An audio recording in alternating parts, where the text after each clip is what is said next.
Assalamualaikum warahmatullahi wabarakatuh. Salam bercocok tanam.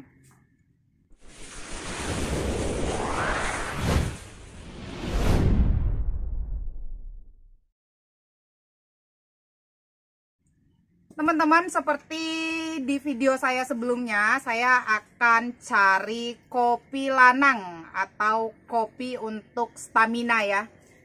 Nah, ini sebelum kita panen biar nggak panas, berhubung karena ini tengah hari, ini saya pakai topi dulu. Ini namanya kalau di Jawa caping, kalau di Lampung itu adalah tudung ya, tudung cucu, karena dia lancip seperti ini. Nah, jangan lupa sebelum kita panen kita siapkan dulu tangan, biar tangan teman-teman nggak lecet, dan tangan saya juga nggak lecet. Tangan saya yang mulus ini nggak lecet. Pakai sarung tangan dulu. Nah, selain kita siapkan sarung tangan untuk metiknya, kita juga siapkan ini keranjang. Kalau di Lampung ini namanya kinjak. Ini untuk tempat kita dimana nyimpan atau ini ya, ngambil kopinya kita taruh di sini. Nah, cara pakainya ini ditaruh di depan ini, jadi nanti untuk mempermudah kita panen kopi. Nah, untuk kali ini saya panen kopinya yang spesialnya aja atau yang lanangnya saja. Jadi nggak panen seperti biasa, seperti orang tua saya panen pada umumnya. Nah, untuk itu seperti apa kopi lanang dan kenapa disebut dengan kopi lanang, nanti sekaligus saksikan keseruan saya panennya.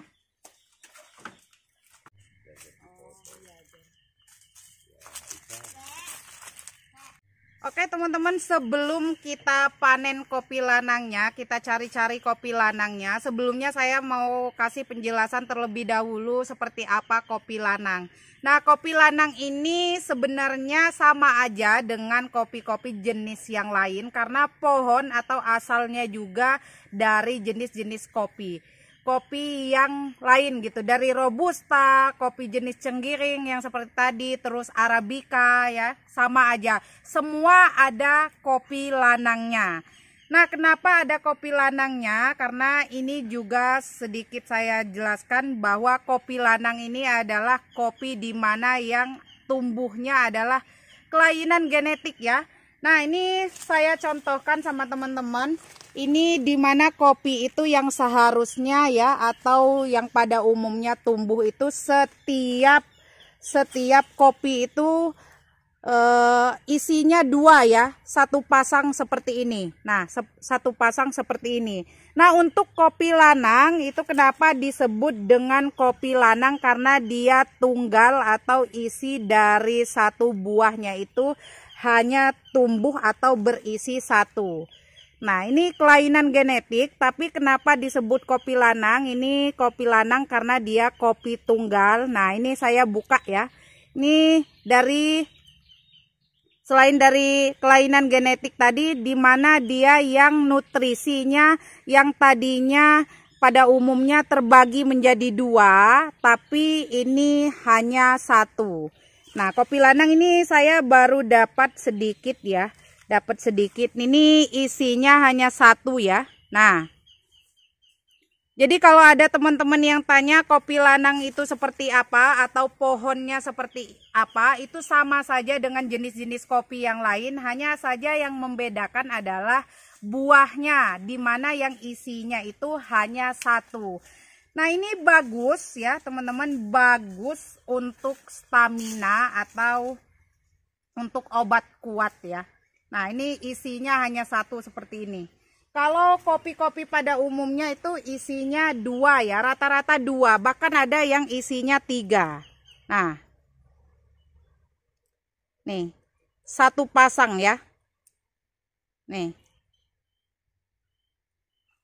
Nah, ini tempat kita carinya adalah yang seperti ini. Ini biasanya dia beda sendiri ya teman-teman.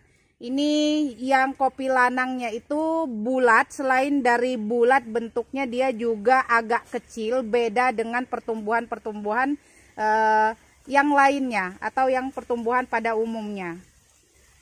Nah, ini letaknya juga nggak bisa ditentukan ya teman-teman. Letaknya rata-rata di setiap cabang atau di setiap rantingnya itu ada kopi lanangnya.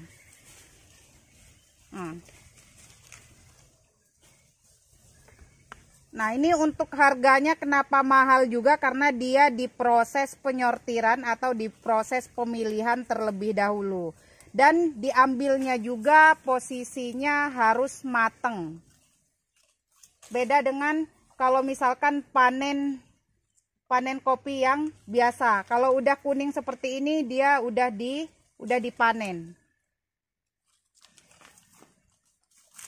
Nah, ini dari setiap pohon seperti ini nggak banyak ya teman-teman, nggak banyak hasilnya. Kopi lanangnya itu hanya beberapa saja. Nah, ini bentuknya bulat terus kecil.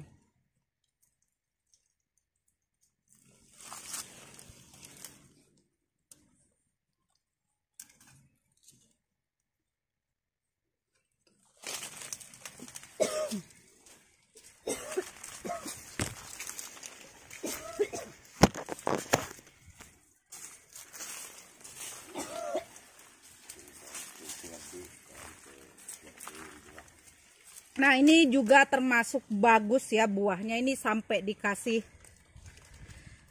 penyangga seperti ini karena dia khawatir nanti pohonnya akan sempal atau semplak ya.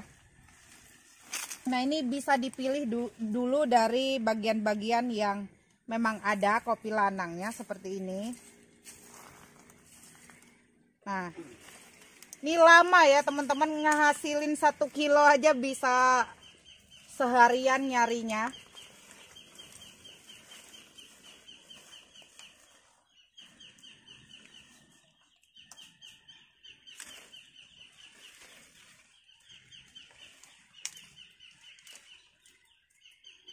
Nih teman-teman yang petani kopi boleh komen ya, dari mana aja yang petani kopi, terus budidaya kopinya jenis apa aja, atau mungkin yang mau ngasih kopi lanang sama saya juga boleh komen.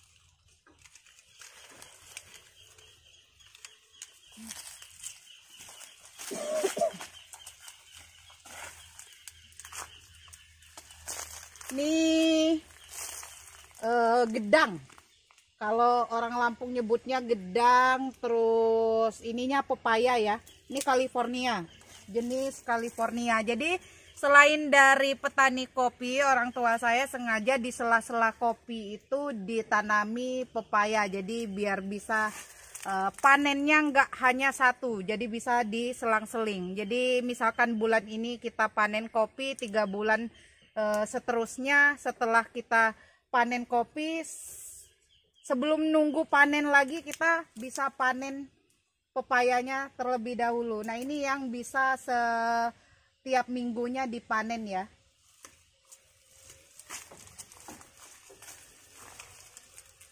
Nah, ini juga salah satu yang tadi kita sambung menggunakan pucuk ya. Jadi ini pohonnya hanya satu, tinggi.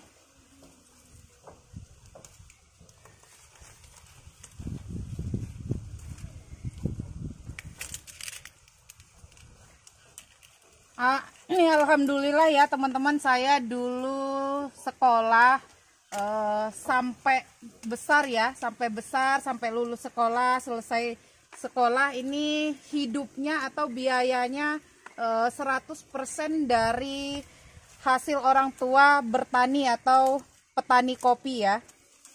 Alhamdulillah.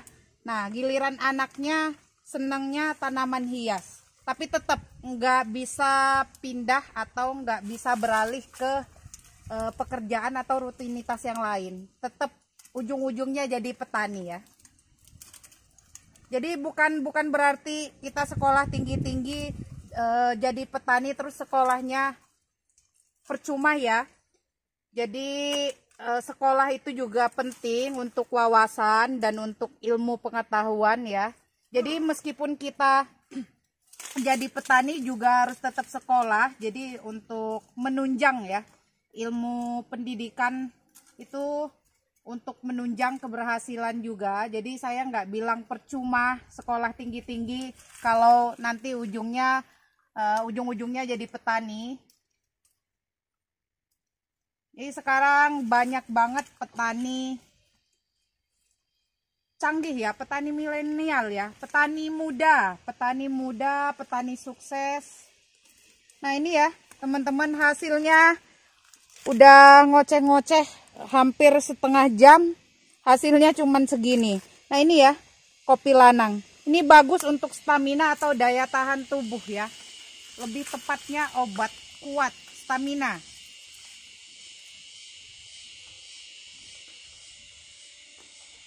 Nah oke teman-teman, kalau tadi itu panen kopi lanangnya itu dipilih ya, selain dari harus mateng dan kita juga miliknya ambilnya yang bijinya hanya isinya satu atau yang bulat-bulatnya saja. Nah perbedaannya adalah kalau panen kopi yang biasa itu setiap dimana yang memang meskipun dia masih hijau, kalau udah ada yang merah atau udah ada yang kuningnya itu kita sudah boleh panen. Nah tapi kalau pilih yang kopi-kopi lanang atau yang kecil-kecilnya tadi yang seperti ini, yang bijinya hanya satu, itu dipilih ya. Jadi ini ya, kalau orang sini ini ngambilnya begini. Kalau sekarang tuh udah enak karena udah pendek-pendek ya, udah nggak tinggi-tinggi lagi. Nah seperti ini. Nah biasanya ini dipangkas, ditaruh di bawah, jadi kita metiknya itu di bagian bawah. Jangan lupa ya untuk teman-teman yang mau coba petik kopi pakai sarung tangan karena sakit. Nah ini seperti ini nih biasanya. Nah ini dulu pas masih kecil ini suka ngebantuin nih, ini ya nih. Nah seperti ini. Nah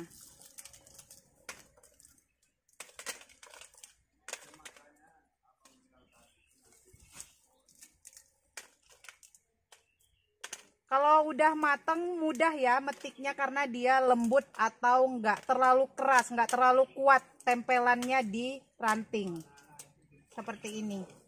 Nah ini ya, tangannya kotor.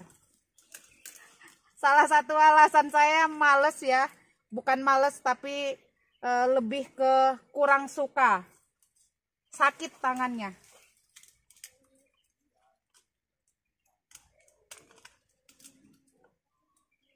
Nah ini kotor seperti ini. Oke teman-teman, lebih dan kurangnya teknis pemilihan kopi lanangnya seperti itu, dan cara panen kopinya juga di sini seperti itu ya teman-teman. Jadi ada yang memang petani itu ngambilnya yang merah-merahnya saja, ada juga yang dimana dia kalau udah ada yang merah, udah ada yang kuning, meskipun masih ada yang hijaunya udah mulai dipetik. Nah oke teman-teman, segitu dulu keseruan saya kali ini. Semoga teman-teman semua terhibur dan semoga teman-teman semua lihat videonya nggak membosankan. Dan yang paling penting adalah semoga teman-teman semua terinspirasi dan juga bisa menjadi salah satu motivasi petani-petani lainnya gitu ya. Nggak harus petani kopi, tapi petani-petani jenis tanaman yang lainnya juga semoga jadi motivasi. Sekolah setinggi apapun itu nggak percuma meskipun hanya jadi petani, karena itu juga sebagai penunjang ya, sebagai ilmu juga sebagai wawasan. Dan pesannya dan juga pesan untuk saya pribadi, jangan malu untuk mengakui bahwa kita adalah seorang petani, karena untuk saya pribadi juga hidupnya dan besarnya juga dan pendidikan saya juga dibantu oleh hasil tani dari orang tua saya.